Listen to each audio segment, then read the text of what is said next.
You're not mean. You're finally protecting you. If that line hits a nerve, it's because you've probably been trained to confuse self-protection with selfishness. And when an empath finally stops overgiving, people don't always call it growth, they call it cold. In the next minute, you see why empaths end up with few or no friends, even when they're loyal and kind. And later, I'll give you one simple action step you can use this week to protect your peace without hardening your heart. Empaths with few or no friends have these 5 survival boundaries. Survival is the key word.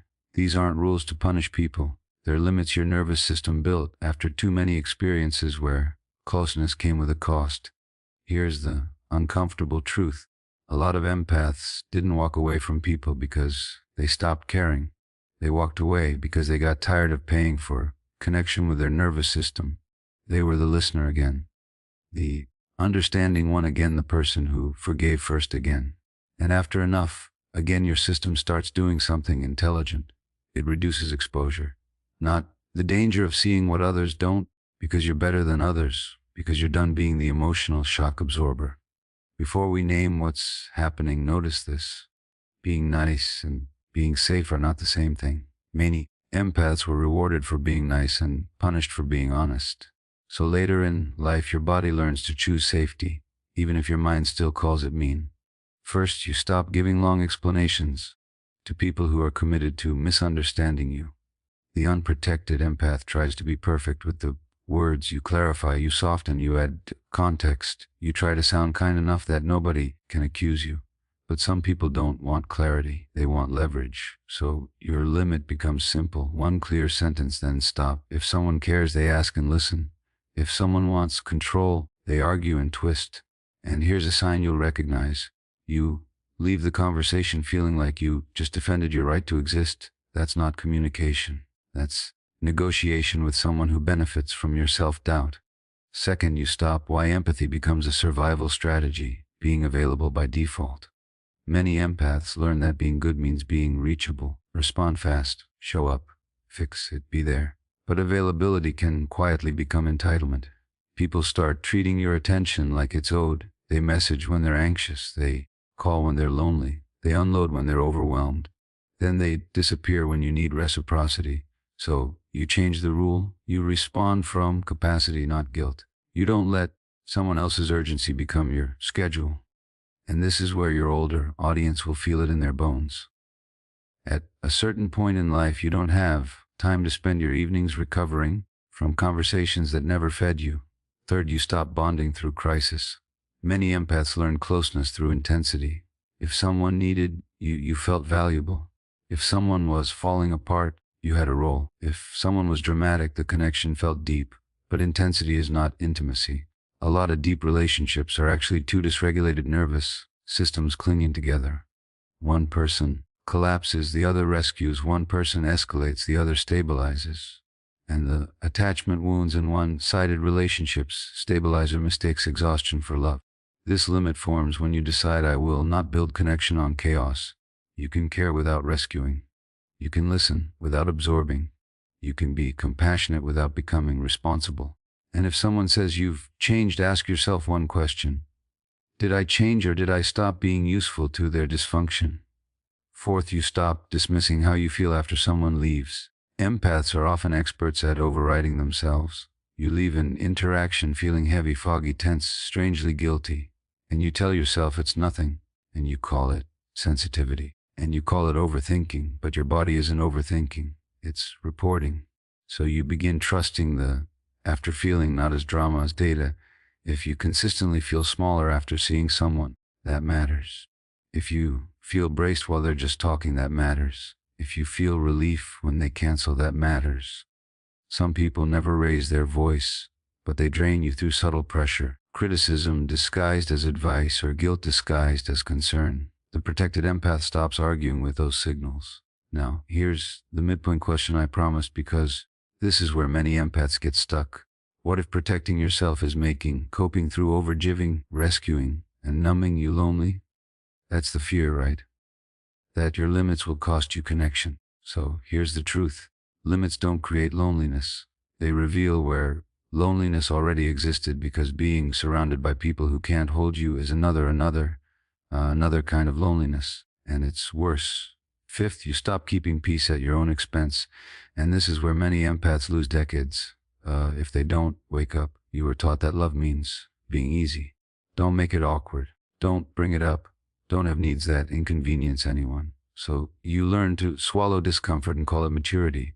But what you were practicing was self-abandonment. The turning point is the day you decide, I will not purchase belonging with my silence. Because if a relationship requires you to shrink, it isn't connection, it's a role. And when you step out of the role, people might label you selfish, cold, difficult, changed. Often that label is simply the sound of your old compliance disappearing. Now, if you have few or no friends, I want you to hear this without shame.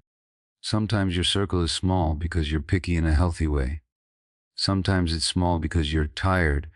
Sometimes it's small because you've been how the body remembers what the mind forgets, grieving.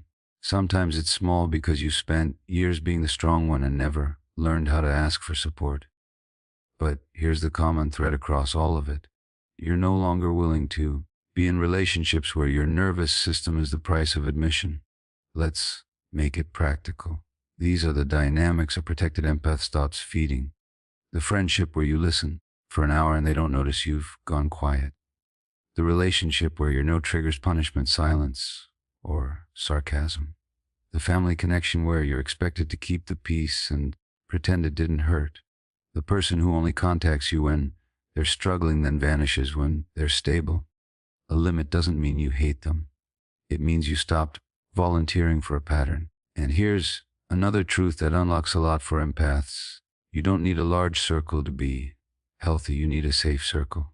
Even 2 people who are emotionally consistent can be more nourishing than 20 people who drain you.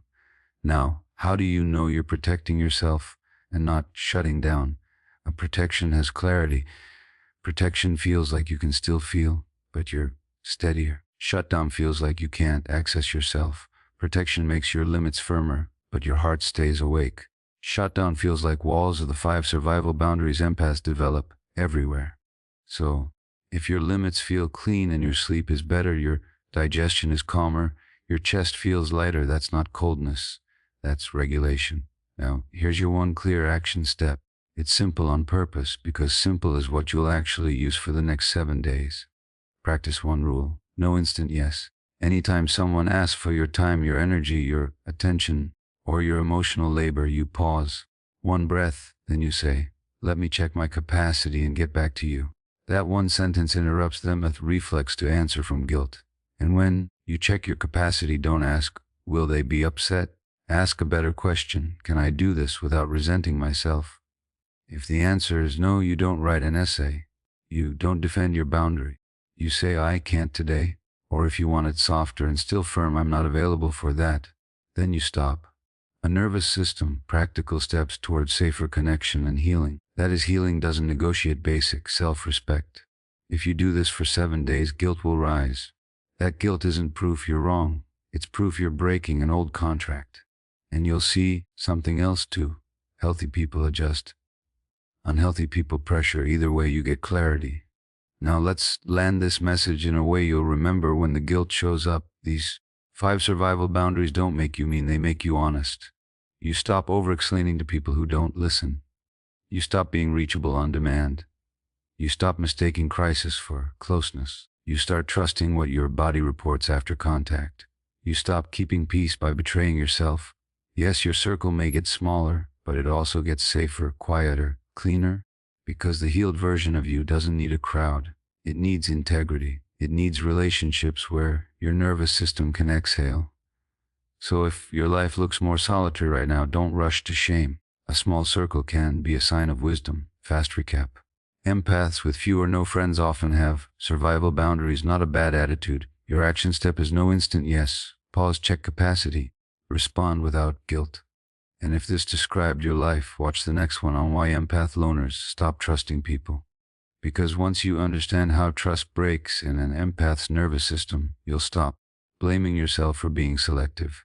And you'll learn how to let the right people in without reopening the old wound.